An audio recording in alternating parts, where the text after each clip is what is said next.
As memórias mais vivas daquele momento são as dos sons. Do barulho da freada, dos gritos de susto, da pancada no carro, a completa ausência do som enquanto o mundo girava ao meu redor. E aquele familiar e dolorido barulho de galho seco quebrando quando meu fêmur estilhaçou. Por fim, os gritos de dor. Assim que eu caí no chão, soube que algo estava errado, mas eu não imaginava a gravidade do acidente. Só tive a dimensão quando cheguei no hospital, naquela sala de ressuscitação. Meu pânico foi tanto que eu só pensava em sobreviver. Meu maior sonho, escalar o Monte Everest, um sonho para o qual eu vinha me preparando durante toda a minha vida e embarcaria dali a 40 dias, já não era uma prioridade. Ao contrário, agora era uma impossibilidade.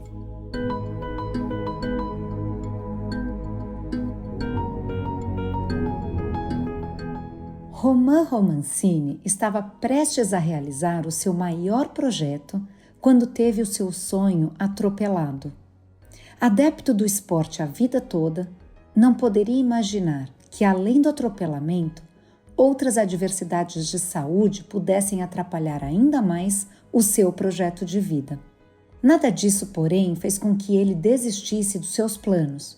Pelo contrário, tudo isso virou insumo para que ele ganhasse mais resistência e resiliência e se tornasse o 18º brasileiro a pisar no cume da montanha mais alta do planeta. Eu sou Geise Diniz e esse é o podcast Plenai. Ouça e reconecte-se.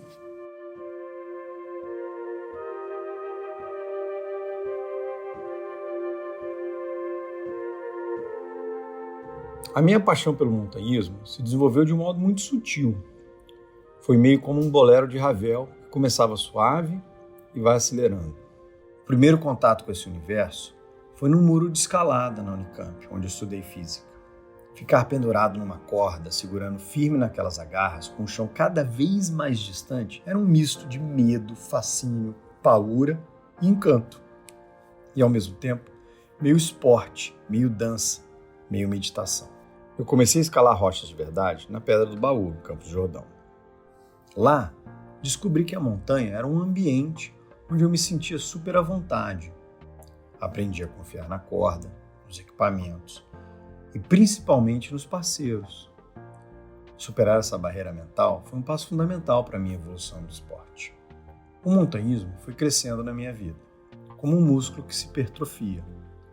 Quando eu me formei na faculdade, a trabalho, conheci diversas cordilheiras na América Latina e o alpinismo ganhou as dimensões da alta montanha.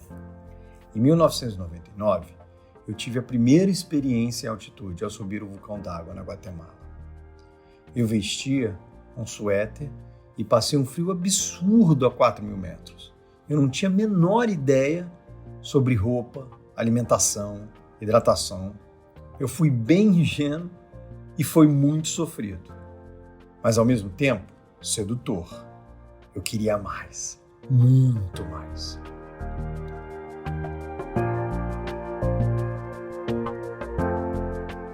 Foi então que eu fiz um curso de gelo na Bolívia e finalmente passei a barreira dos 6.000 pela primeira vez. Comecei a entender que o Romain aqui embaixo é um, e o Romain lá em cima precisava ser outro. A aclimatação na altitude não é só biológica nem fisiológica. Ela é também emocional, psicológica e comportamental. É preciso mudar o jeito de sentir, de pensar e de agir. Tem que aprender a ler todos os sensores e termômetros do corpo e da natureza. Os do corpo, que podem estar dizendo: segura a onda, não estou pronto ainda, está faltando água, preciso comer, é hora de dormir. E os do ambiente: esse caminho está perigoso, a tempestade vai chegar, não vamos conseguir voltar a tempo. O autoconhecimento é a principal habilidade na alta montanha. À medida que eu aprendia novas coisas, os objetivos foram ganhando novas proporções e foram ficando tão grandes quanto as do Himalaia. Em 2011, eu me sentia pronto para realizar aquele grande desejo de todo alpinista de altitude: subir o Santo Graal, o Monte Everest, a mais cobiçada das montanhas. Imagine, depois daquele cume de 8.848 metros de altitude, o próximo pedaço de terra é a Lua. Incrível! Eu acumulava a experiência de muitas expedições em altitude. Tinha feito montanhas de 2.000, 3.000, 4.000, 5.000, 6.000, 7.000. Era a hora de encarar o maior dos 8.000 metros.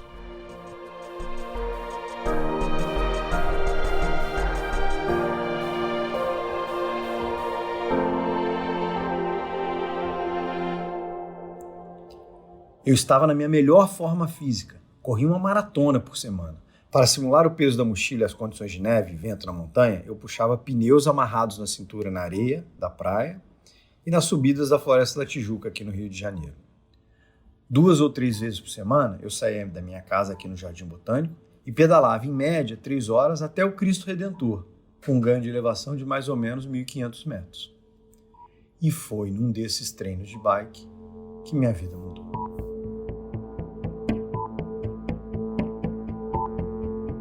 "40 dias antes da minha partida, eu fui atropelado por um carro que fez uma conversão irregular e me pegou de frente. Eu parei lá naquela salinha de ressuscitação, com meu fêmur estilhaçado em incontáveis pedaços. E os médicos discutindo se amputavam ou não a minha perna ou se me transferiam para o hospital. Antes da cirurgia, o médico me disse, com sorte, eu voltaria a andar sem mancar. Ao ouvir aquelas palavras, eu não quis aceitar que minha vida esportiva se encerrasse ali. Eu respondi para ele com a certeza da minha alma. O senhor faz o seu trabalho direito e eu faço o meu. Eu vou voltar sim. Eu vou correr, eu vou escalar minhas montanhas, eu vou jogar bola com os meus filhos.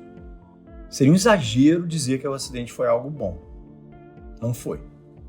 Mas eu encontrei naquela tragédia uma oportunidade de crescimento pessoal, emocional.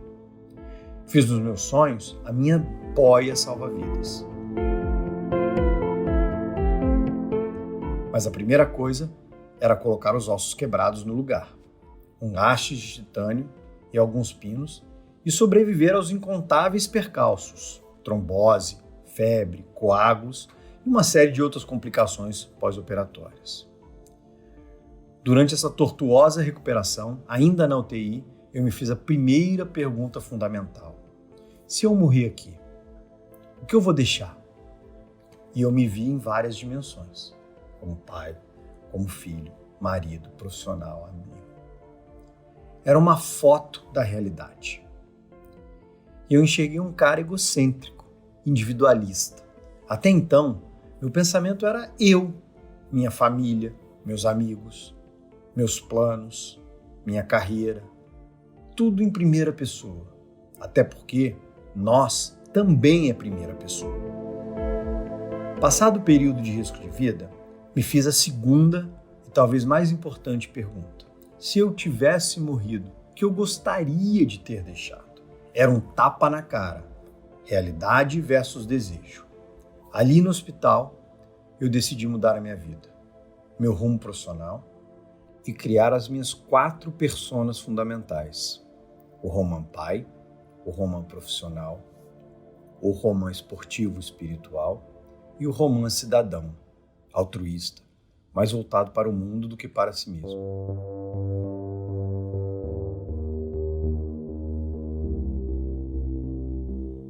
A recuperação começou por conseguir caminhar novamente. Foram 6 meses para colocar o pé no chão e 9 para começar a andar. Eu ainda estava me preparando para retomar os treinos leves quando um exame de rotina detectou um tumor maligno na tireoide. Inacreditável! Depois de tudo que eu passei, veio um câncer? Sério? Quando eu tive que dividir essa notícia com as principais fortalezas da minha vida, minha mulher e meus pais, o mundo ruiu. Eu não conseguia controlar o meu emocional. Para lidar com essa situação, eu precisei virar um robô. Ou como eu chamo, adotar o pragmatismo robótico. Simplesmente desligar as emoções. Seguir os procedimentos. Porque se eu sentisse alguma coisa, eu não ia segurar a onda. Por sorte, a doença foi resolvida em pouco tempo. A tireoide foi removida em uma operação. Eu não precisei nem de químio, nem de rádio, nem de odonterapia. Assim, retornei ao trabalho com foco total, questionando como seria meu futuro no montanhismo, no esporte e na minha vida em geral. Meu médico considerava uma vitória que eu caminhasse na maior parte dos dias sem mancar. Mas para mim aquilo era simplesmente o básico. O básico. Eu precisava do meu corpo para alcançar os lugares que minha mente sonhava. Era hora de deixar a fase paciente para trás e voltar a ser o esportista, o montanhista de sempre. 3 anos depois do acidente, zerado fisicamente, depois de muito treino, eu retomei o tão sonhado projeto do Everest.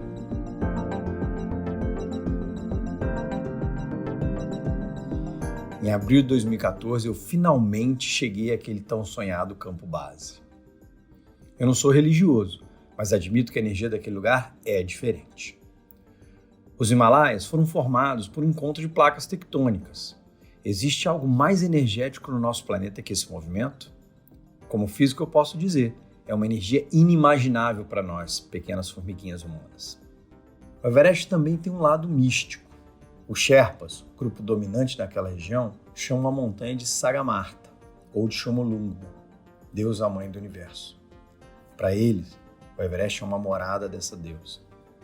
Minutos antes de começar meu primeiro ciclo de aclimatação, uma avalanche histórica matou 16 Sherpas e feriu 42, que estavam poucas horas à minha frente. Depois de muito impasse, o governo do Nepal fechou a montanha e todas as expedições foram canceladas. Quando eu voltei para o Brasil, as pessoas vieram conversar comigo em tom de julgamento. Você não percebe que essa é mais uma mensagem para você? Por que você não tenta fazer outras coisas? Eu vi várias frases desse tipo, mas como eu sou muito bem resolvido com o meu propósito na montanha, o que chamam de burrice eu considero um exercício de resiliência. Voltar para casa com vida foi o meu maior sucesso naquele ano. Não conseguir subir a montanha é frustrante, mas faz parte. Não era a primeira vez que eu regressava sem chegar ao cume, e com certeza não seria a última.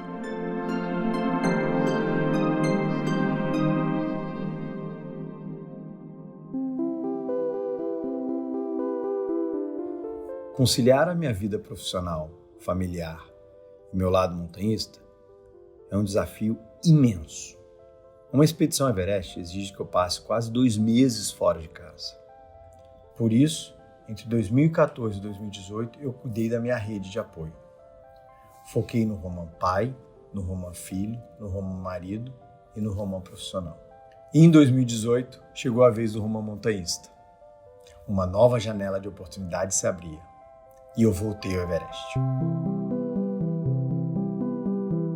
Cheguei ao campo base com a experiência de ter feito no inverno 4 dos famosos 7 cumes, ou seja, as montanhas mais altas de cada continente. Mas cada montanha é uma, cada expedição é uma. Na chegada ao campo base, já deu para começar a sentir o efeito da altitude. Ali tem 50% do oxigênio do nível do mar. Enquanto eu esperava para começar a subir, minha cabeça mergulhava em pensamentos. Será que dessa vez eu ia conseguir? Controladas as emoções, me fiz acreditar que eu tinha feito absolutamente tudo que eu podia para dar certo até aquele momento. Foram mais de 20 anos construindo competências para eu estar ali, naquela barraca, a 5.350 metros de altitude, com mais de 3.500 metros ainda para avançar. Cirurgias, próteses, câncer, reabilitação, tudo era página virada. Era hora de escrever um novo capítulo. Depois da fase de aclimatação, o ataque ao cume duraria 7 dias. Partimos para essa etapa numa madrugada. Fomos direto ao campo 2, onde chegamos sob uma tempestade terrível. Ficamos assustados com as condições climáticas, mas descansamos, comemos e bebemos, que é o que podíamos fazer. Procurei pensar no básico. Respirar, escalar, respirar, escalar, trepar na corda, escalar, respirar e assim por diante. No campo 3, a 7.200 metros, dormi já com máscara de oxigênio suplementar, na crença que as previsões de bom tempo para o dia seguinte se confirmariam. Às 6 da manhã, parti em direção ao campo 4.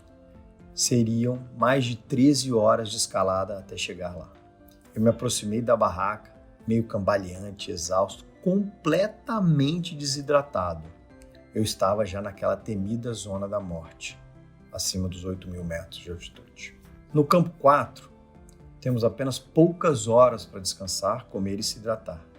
E às 10h30 da noite, parti para o ataque final ao cume. Eu sabia que seriam mais de 20 horas de escalada para chegar até o cume e voltar à segurança do campo 4. Eu estava muito confiante, mas a minha preocupação estava no trânsito inacreditável de alpinistas. Naquele dia, 140 pessoas fizeram o cume, todas presas na mesma corda, mas movendo-se sem coordenação, cada uma no seu ritmo.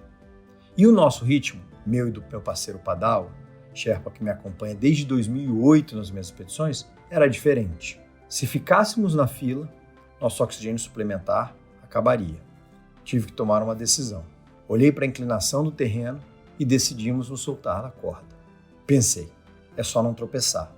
Depois de uma noite muito fria, muito longa, um lindo dia clareou, sem uma nuvem no céu sequer. Por causa do cansaço e da falta de ar, a posição dominante era curvada. Simplesmente não há oxigênio suficiente. E eu estava andando, olhando para os meus pés, quando o Padawa gritou eufórico: "Romain, cume, Romain!" Olhei para frente, poucos metros estavam aglomerados de gente entre as bandeiras coloridas do céu azul.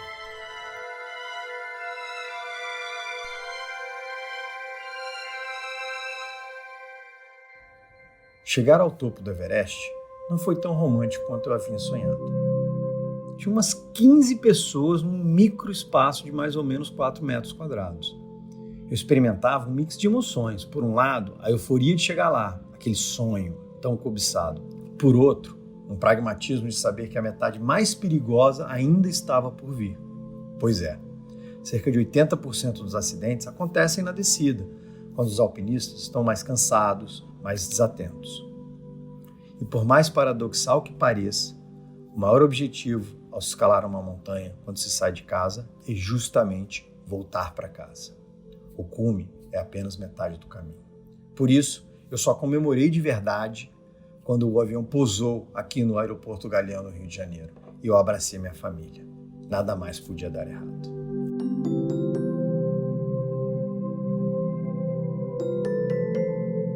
Nos Himalaias, todos os números são colossais. A altitude, o tempo, o esforço e o preço material e não material. Os ganhos também.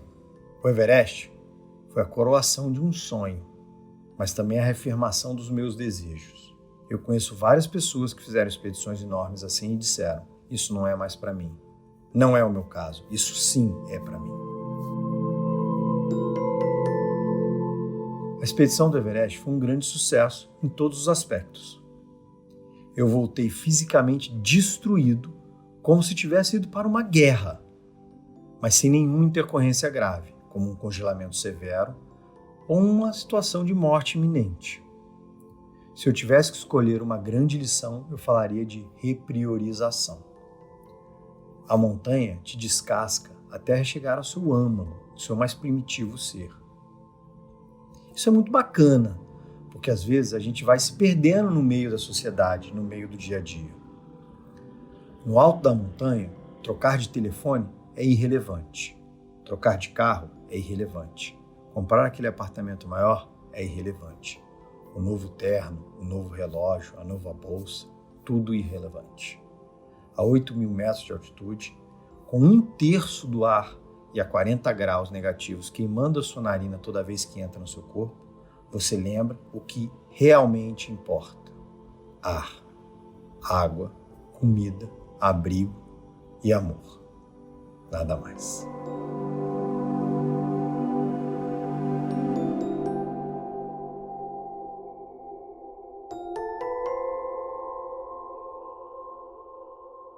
Nossas histórias não acabam por aqui. Confira mais dos nossos conteúdos em plenai.com e em nosso perfil no Instagram, @portalplenai.